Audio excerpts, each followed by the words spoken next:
What's up, everybody? It's Nick Convention today. We got another One Piece card game video, and this time we got to talk about some card reveals that happened over this weekend. And I am really hyped and really excited for these cards. Set 4 is looking amazing, by the way. And like I know Set 3 is right on the corner here in America, and in a couple weeks here, Japan will be getting Set 4. There'll be a set ahead of us, like always. But Set 4 is the hypest set I've seen through all of them, right? And I love the One Piece card game, but my God, like Set 4, I feel like it's just taking it up to another level. And with these card reveals that have happened over the weekend, man, it just confirms what I believe.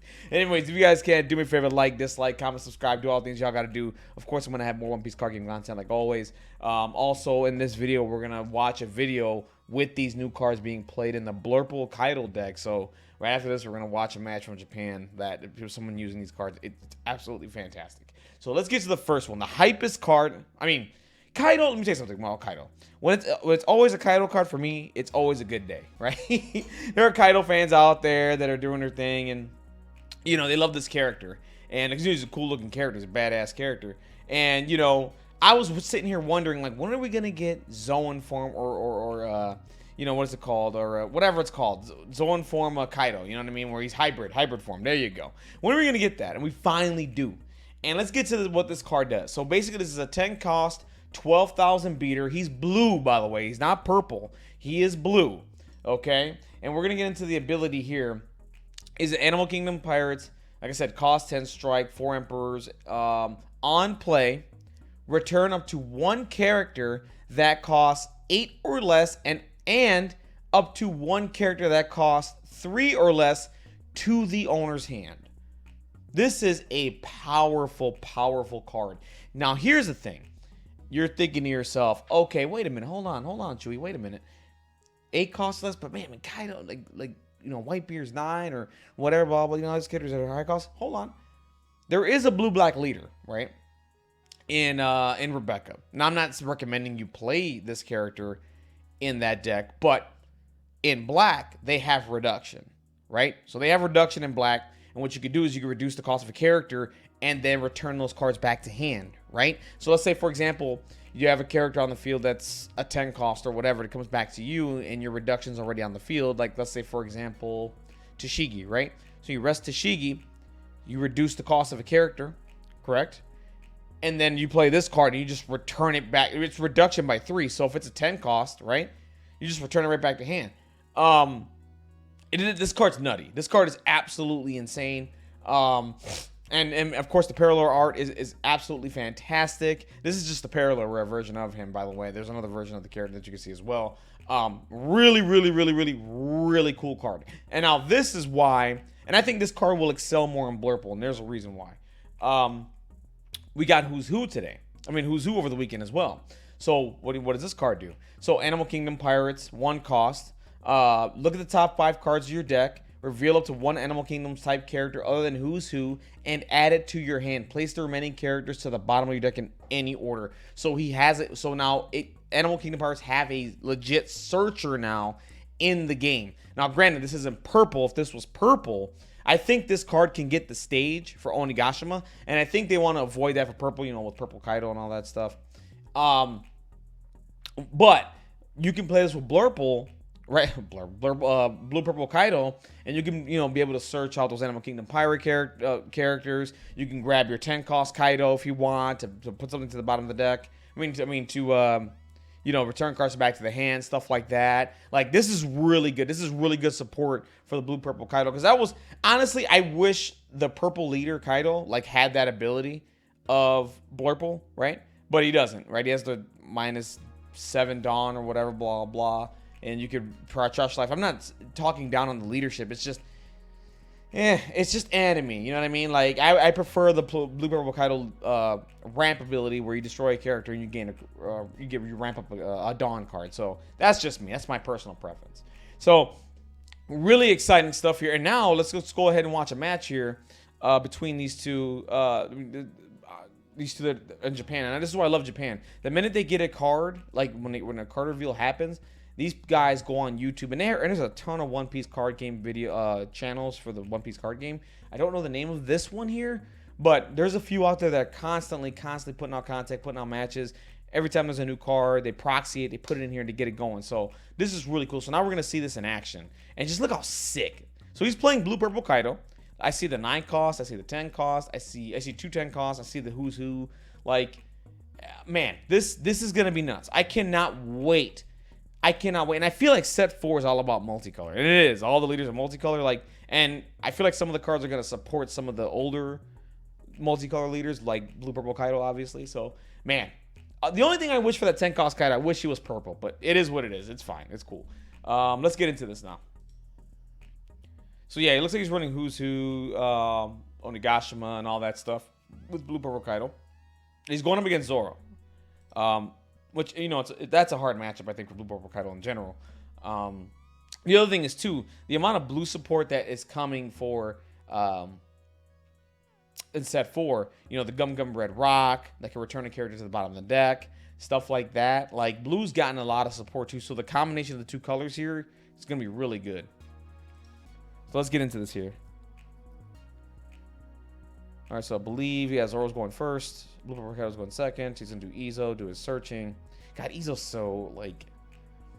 The red always gets... Like, the rich get richer, right? Like, almost every set, I feel like just red just gets better. It's absolutely insane. It's sick. All right, so here we go. So now we're going to Blue Purple Kaido's turn. And I see his hand here. He's got Doflamingo. He has that Zoro card. He also has the 10 cost Kaido towards the left here, it looks like. And I think that's Gum Gum Jet Rain Pistol or something like that. A Rain Pistol, whatever it is. The 0 cost, you trash a card to plus 3,000. That's a pretty good card as well. Alright, so he passes because he has nothing to play for 2. Alright, we're going to do the... and this part drives me crazy, right? So, like, Zoro's a fantastic, simple leader, right? He's really good. But what makes him really good is the cards he can just throw in his deck. I hate the fact that we can throw in Whitebeard cards in a Zoro deck. I really wish they would keep it to Whitebeard Pirates only, in my opinion. But it is what it is. Maybe that, you know, they probably didn't think about that at all. You know what I mean? They probably didn't want to limit Zoro or any other red leaders from playing these cards. That's fine. But my personal preference is I think the game is a lot better if these cards were restricted to leaders that are of specific crews. You know what I mean? Like the Whitebeard crew, you can only play Whitebeard cards, right? Like Straw Hat crew, you can only play Straw Hat cards, etc. But it is what it is. The rich get richer when it comes to red, so this is how it goes. All right, so we don up on Zoro. Everyone's plus 1,000. Makino, so it's gonna be 6,000 attack coming into Blue Purple Kaido. This is gonna hurt. So we should see 2 life. Or okay, so we counters for. Okay, there we go. And we're gonna see a life gone here. And he gets a king, 6 cost king. God, that card is underrated. All right, so here's the beauty of Blue Purple Kaido. You can play Doflamingo. You can rearrange the top 5, right? But he's gonna go ahead and take a swing here, probably at, I would say, Izo here. Yep, and gets rid of Izo. He's gonna ramp up here because he destroyed a character, which is really cool. God, I need to get that alt leader when I get a chance. So now he's going to play Doflamingo. He's going to look at the top 5. And this is what's cool. You get access to these cards like Dofi that you can just rearrange your deck and you can search for Onigashima or something like that and like put it to the top or something like that or whatever, you know. That's really cool and strong. I played the deck a little bit in set 1, not much. I mean, I played it for like maybe 2 weeks. And I was like, hey, you know what? I can wait on this deck. You know what I mean? I'll see what support comes for the Animal Kingdom Pirates, and then I'll keep playing it from there. All right, so we get an attack coming through. He takes another life, and then here comes Marco the Phoenix. Doesn't pop anything because remember, Doflamingo is 4,000. That's the other thing. Doflamingo is 4,000 attacker, so the 3,000 destruction, he doesn't care about it. So he summoned another Doflamingo because he's going to search again and see if he gets what he wants. He does another rearranging, puts it back on top, and then he's going to tap 4, and this card is absolutely nuts. I forgot what it's called, but it's coming in set 3. It returns, I think, a 5 cost or less to the bottom of the deck. That's really, really strong. I love that card. That card is absolutely fantastic. God, makes me want to play. I just want to be in set 4. You know what I mean? Like, I want in America, I wish set 4 were coming out next month, but it is what it is. All right, so we get Buggy the Clown, who's a really good card. Another 1 cost for red, who searches and looks for an event card. And it's really strong. You can look for your Radical Beams. You can look for your Guard Points, Red Hawks, etc. Alright, so he's going to attack with Zoro here. He's going to counter. He wants to keep his blockers, and which is really smart of him. He wants to keep his blockers. He wants to stay alive, you know what I mean? Like, Once you start taking life, you don't have much protection. Like Zoro just runs all over you, right? All right, so we're just gonna go 5 to life. It looks like he's just gonna take it, and he's okay with this. Trigger. Oh, thank God it's not a jet pistol. If that was a jet pistol, my God. Jet pistol hurts so much out of life. It's just insane. And he's this is actually pretty good as well. He can search, and he searches for Edward Newgate, which is another busted card. Which honestly, like, maybe Newgate cools off in like set 4, maybe, I don't know. Because there is a card that deals with him, and you're gonna see it here in a second. But like the plus 2,000 to any leader, like I always found that that's just dumb. It just doesn't make any sense to me at all. I just don't get it. Like if it was just excluded just to Whitebeard Pirates, the card would be fine, right? The card would still be good, but only Whitebeard Pirates play it. And, you wouldn't see Zoro play it, etc. Right? But it is what it is. It is what it is. All right, so now searches for Newgates. And he summons. It plays Sogeking. I think Sogeking returns like I forgot what it does. But I think there's something with drawing and dishing characters, and then like I think Sogeking returns a character back to your opponent's hand or whatever the case may be. So that's interesting. He's playing Sogeking in his deck, which I find really interesting. I don't know what Sogeking does. I haven't looked at his card in a while, so. But I find it interesting that he's running a Blue-Purple Kaido. And okay, so now we got Makino, gonna pump him up. And we're swinging 6 up. But he's summoning. Now, when players do this, what they're hoping for here, and I'll just tell you right away, they're hoping to get rid of a blocker. And why he's not dawning up is because the plan is to summon Newgate, right? And the plan is to get rid of a blocker. And if he can, okay, cool, that's a bonus. My attack, get rid of a blocker. Or I get a life. It is what it is. Or he counters, right? You want to get a counter or block on, off the field or out of your hand. And that's what you're hoping for with that kind of attack, because your plan is to summon the 9-cost Kaido anyway. I mean, the 9-cost Newgate anyway. So that's a little tip there. So if you see that, know that that's the reason why he's doing this. 9-cost, right? Plus 2,000 to Zoro, and it's gonna be 7,000 at Blurple Kaido. And he's really down on life here. He's down to 1 left. Let's see what he does. Yep, and that's gonna be a Blast Breath.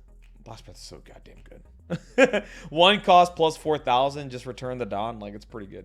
And this is, by the way, notice, like, the Blue-Purple Kaido has not played Onigashima at all. And he's doing, he's down 1 to 3 right now, but he's doing pretty well. Okay, and the reason why he didn't put a Dawn here, and again, this is the same thing that he's doing back to the Zoro player. He wants to summon the 10 cost, right? Or something else, or whatever the case may be. That's the reason why he didn't Dawn up. I think he should have dawned up here, but it is what it is. Let's see what he has planned here. So he goes ahead and gets rid of 2 characters here. Well, there's no Dawn to ramp. That's fine.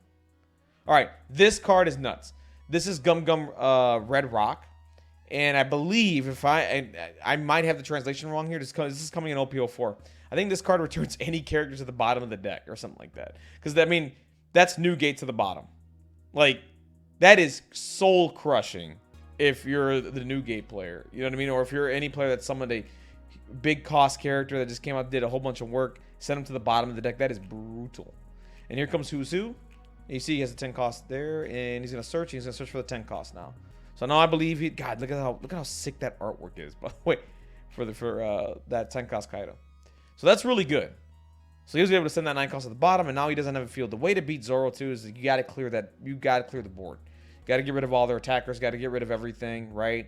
If you do that and start draining their hand with counters, that's the way to beat Zoro. And he's gonna go ahead and he's searched. He's gonna get another Newgate, and this is gonna be 7. This is gonna be a block, right? He doesn't want to counter anymore. He can block, and he's fine. And he still has 10 costs in hand. And I think that's another Gum Gum Red Rock right in hand right now. I think. Yeah, here we go. Again, another Gum Gum Red Rock. Dude, that is so sick. Dude, set 4. Oh my god, there's so many good cards in set 4. Oh my goodness. All right, so now we're gonna get 7,000 leader here, and now he's starting to turn the game around, right? And this is the thing with blue. I mean, they have cards that can, that can slow down your opponent. Returning cards back to the hand, to the bottom of the deck, etc. Think cards like that can really help you get back into the game if you're not too out of it, right? So it's 1 to 2 right now. All right, so now it's back to the Zoro player. And right now, okay, he's going to do 5 to life. Let's see what happens. He's just going to block with Dofi. No need to spend any counters. I'll save my counters. I have my blockers on the field. He hasn't done anything to them, so we're okay. So now we're going to spend 8 Dawn here. We're going to summon 2 Marco the Phoenixes. Ugh, the card is so damn good. When you have 2 life or less, get rid of a Whitebeard character in your hand. You can just return him back to the field. The rest of it's so good. All right, so now it's his turn, right? And this is the opportunity he's been waiting for. So now he's going to burn some counters, right? He's going to go and attack, burn counters, then summon the big boy, right? Like, let's see how much I can get, right? Before I summon my big beater.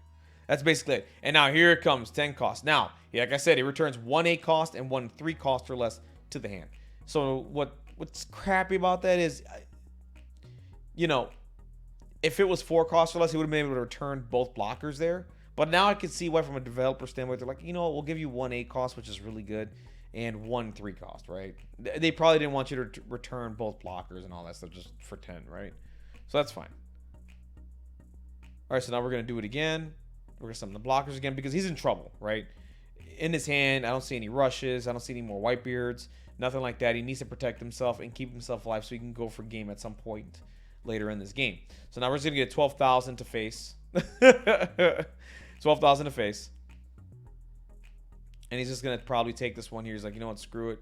I can save my blockers for later. And he's just going to counter the next one with Marco. And right now, like, he's trying to get as many cards out of hand as possible right now. So he's just doing these attacks. Go ahead, go ahead, go ahead. And now I'm going to summon my other 10 cost. Oh, my Lord. Oh, my God. Ay, Dios mío. And he's going to return a blocker and easel back to the hand. Ay.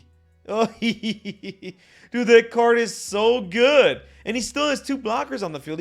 This Zoro player is not addressed. And this is the 3rd new game. So 7,000 coming in. He's going to block.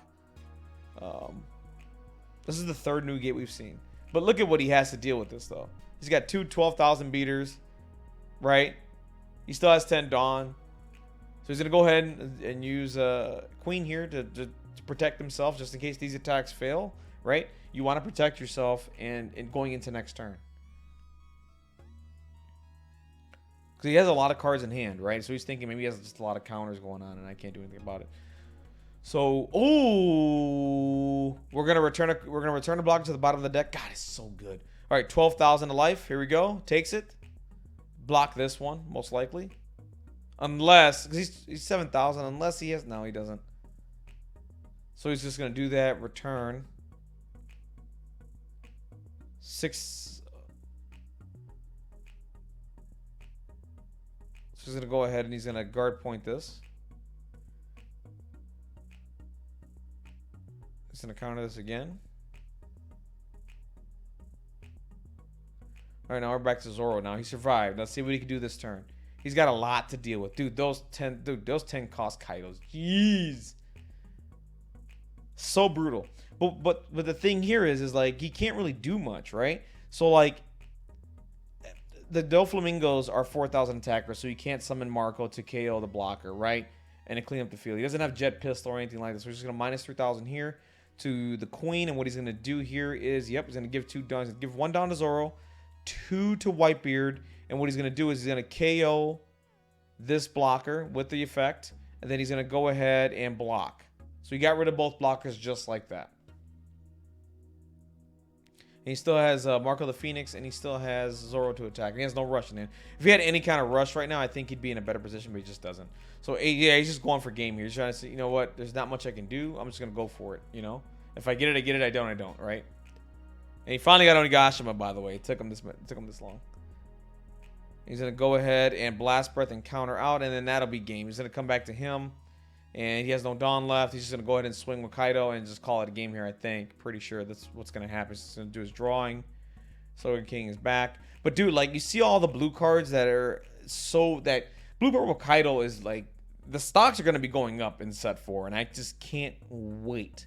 I cannot wait for set 4 to come out. And that's game there, and Blurple Kaido takes it. Anyways, guys, if you guys can't do me a favor, like, dislike, comment, subscribe. Give me your thoughts down below on this match and on the Blue-Purple and on the new Blue Kaido that's coming to the game, the new Searcher that's coming as well with Who's Who. Give me your thoughts down below. And, of course, I'm always going to have that One Piece card game content, guys. I'm trying to reach 2,000 subscribers. You guys can help me out. Get there. That'd be huge. All right, guys. Take care. Keep playing One Piece. I'll catch you on the next one. Bye.